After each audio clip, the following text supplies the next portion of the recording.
Bismillah. Assalamualaikum warahmatullahi wabarakatuh. Kita lanjut lagi ya. Nah, kita sudah masuk ke bagian E. Dalam pembuatan produk kerajinan perlu memahami dahulu seperti apa membuat karya yang berkualitas. Jadi kalian harus pahami dulu seperti apa membuat karya yang berkualitas. Semakin berkualitas hasil kerajinan kalian, maka harganya semakin mahal. Maka dalam proses penciptaannya harus mengacu pada persyaratan. Adapun syarat-syarat perancangan benda kerajinan sebagai berikut. Yang pertama itu kegunaan atau utility. Benda kerajinan harus mengutamakan nilai praktis, yaitu dapat digunakan sesuai dengan fungsi dan kebutuhan. Contoh mangkuk untuk wadah sayur ya. Selanjutnya 2. Kenyamanan, comfortable.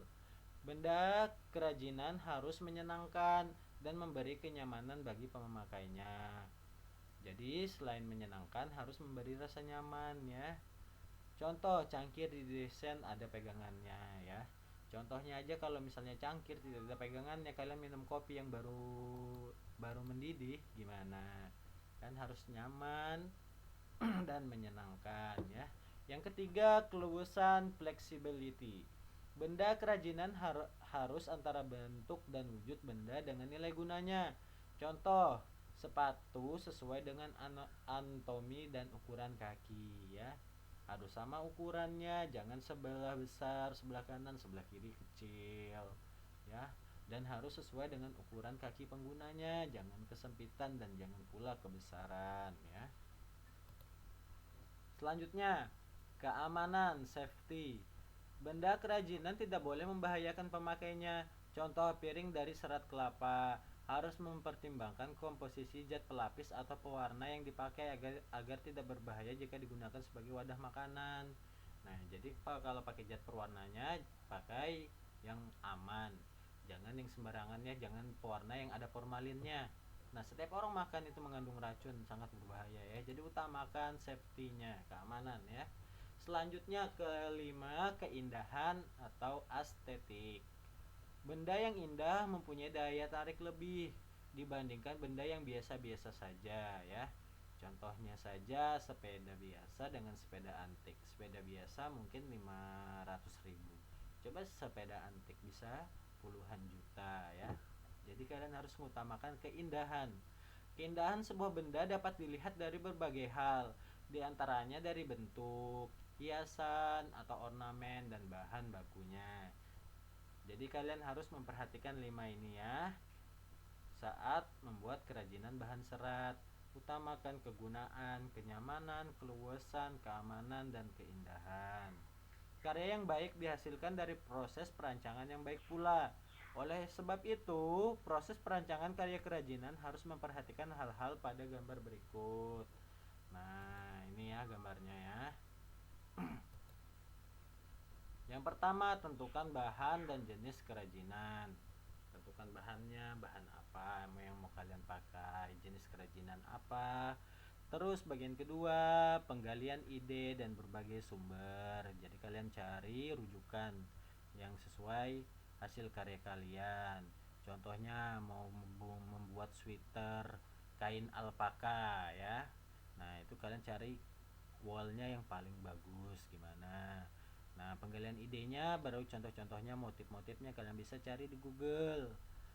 Buat beberapa sketsa karya. Nah, lalu kalian buatkan sketsanya. Kan kemarin sudah ada sketsa itu apa ya, rancangan ya. Tentukan sebuah karya terbaik. Nah, kalau sudah membuat sketsa, oh ini saya buat, ini sudah bagus ini sweaternya. Nah, terus kalian kumpulkan bahan dan alatnya. Bahannya sudah harus sedia, alat-alatnya juga kalian harus punya. Lalu pembuatan karya kerajinan. Setelah kalian buat, kalian evaluasi karya kalian. Apakah ada cacatnya di hasil buatan kalian? Kalau ada, diperbaiki. Nah, revisi karya dan selesai proses penciptaan ya. Nah, kita lanjut lagi. Indonesia dikenal kaya akan sumber daya alam berupa hutan yang tersebar di seluruh Nusantara. Selama ini hasil hutan non-kayu yang berasal dari tanaman dan bersifat dapat diperbarui belum sepenuhnya mendapatkan perhatian dari para pemangku kepentingan di sektor kehutanan. Padahal Tanaman non-kayu seperti daun dan rumput-rumputan memberikan kontribusi ekonomi dan penyerapan tenaga kerja yang signifikan ya. Jadi jangan berfokus pada hutan saja, menebang hutan, mengambil batang pohon untuk dibuat rumah, kerajinan apapun dari kayu ya, banyak ya kerajinan dari kayu. Sebenarnya dari bukan non-kayu juga ada, yaitu daun dan rumput-rumputan ya. Tadi serat-serat tumbuhan kan ada dari batang, biji, daun ya. Ya, produk kerajinan serat tumbuhan. Selain tanaman kayu dan non-kayu, terdapat bahan serat alam yang dihasilkan dari hewan. Produk kerajinan yang dihasilkan dari bahan serat tumbuhan dan hewan sangat banyak dan mudah didapat. Namun ada pula serat buatan yang dihasilkan dari berbagai bahan campuran, yang juga menghasilkan produk kerajinan yang kreatif seperti kain.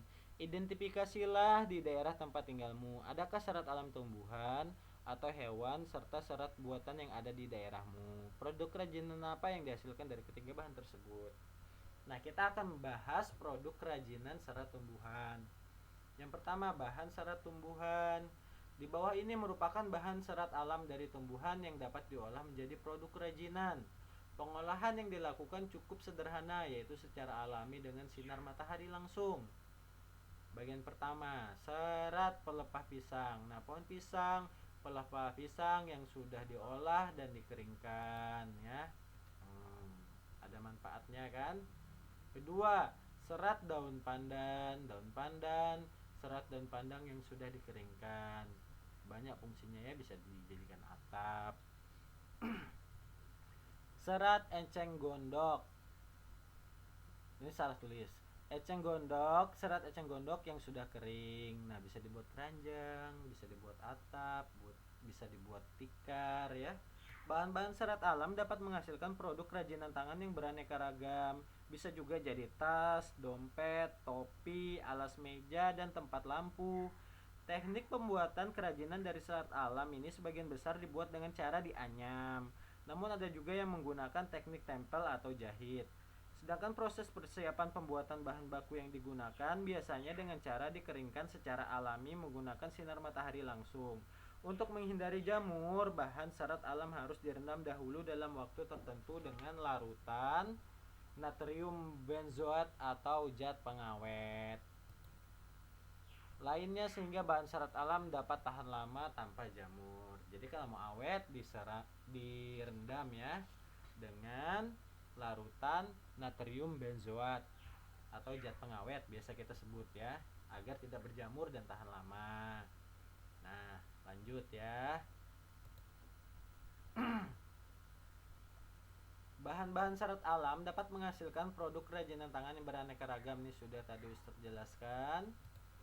Nah, kita masuk ke bagian B. Alat produksi kerajinan serat tumbuhan. Alat yang digunakan untuk membuat produk kerajinan dari bahan serat alam cukup banyak. Peralatan digunakan sesuai kebutuhan. Peralatan di bawah ini hanya sebagian saja dari aneka peralatan yang dapat digunakan untuk membuat produk kerajinan dari bahan daun atau serat alam. Ya, ada gunting, ada cutter, ada pisau, ada lem tembak, jarum jahit. Ya, untuk bagian